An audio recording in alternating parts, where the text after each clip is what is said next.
Senator Sanders would be next unless on an amendment. There's no amendment. Yeah, I've got one. Here we go. Colleagues, we have talked about many, many important issues, and I know that many more important issues will be coming. The amendment that I am bringing forth now, I think, in fact, deals perhaps with the most fundamental issue that we can address, and that is the integrity of American democracy and our political system. And what this amendment does is establishes a deficit-neutral reserve fund to allow for a constitutional amendment to overturn Citizens United and to increase transparency in our political process. Now, on this issue, there are no greater experts in the world than the people sitting around this room. We know more than all the political scientists.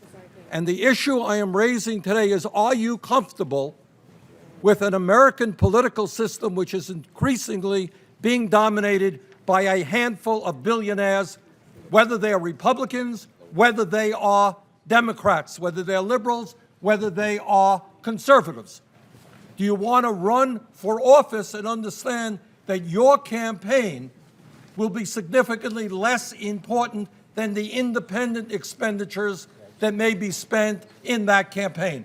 Are we a nation in which we pride ourselves on one person, one vote, or do we sit aside and say to an ordinary American, you got to vote, but the Koch brothers and other billionaires can spend hundreds and hundreds of millions of dollars?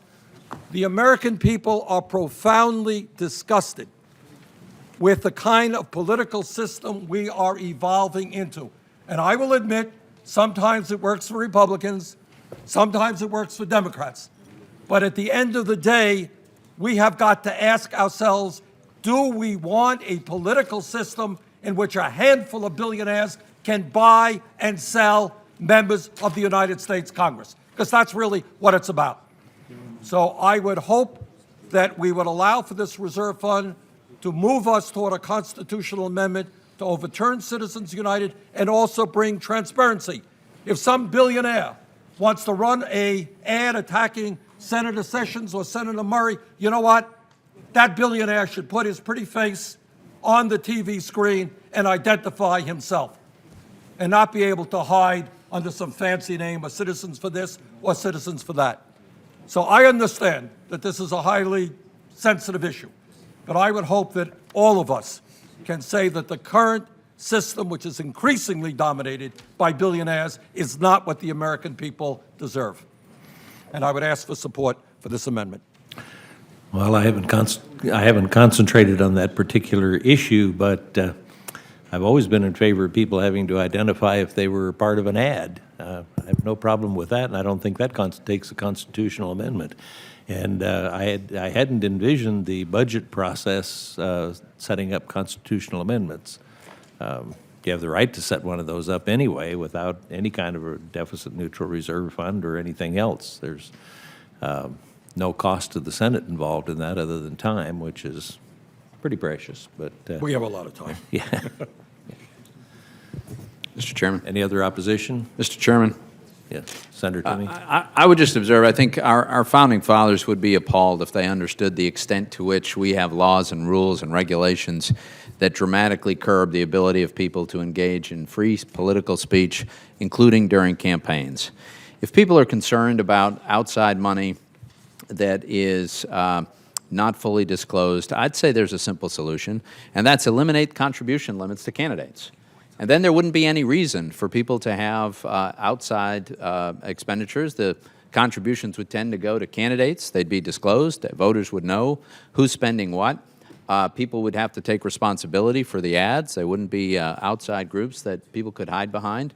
We'd have full disclosure. We'd have free speech on political campaigns, and I think that's the appropriate resolution. But the idea that we should overturn the Supreme Court's recognition of the First Amendment, I think, would be a big mistake.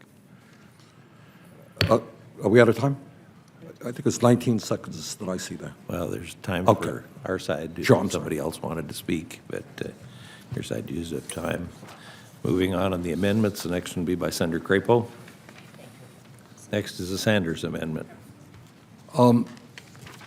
Senator Toomey, I think, hit the nail on the head when he talked about the debate here. As I understood it, what he said, let's get rid of all campaign limitations, which means that billionaires can give directly to candidates.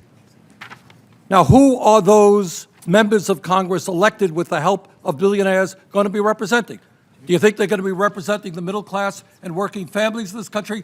You're going to be a paid employee for the billionaire class. I think enough is enough. We've got to overturn Citizens United. We need full disclosure when people put ads on television. I would ask for a yes vote. Mr. Chairman, can I respond? Senator Toomey? I would just observe that the ranking member seems to give very, very little credit to the intellect of the voters. If, in fact, members of Congress were the paid employees of billionaires, I rather think that would be noticeable to voters, and they would be quite free to exercise their discretion at not electing someone who was an employee of billionaires. I don't know why we have so little confidence in the electorate. Do you want a roll call vote? Absolutely. Please call the roll. Mr. Grassley.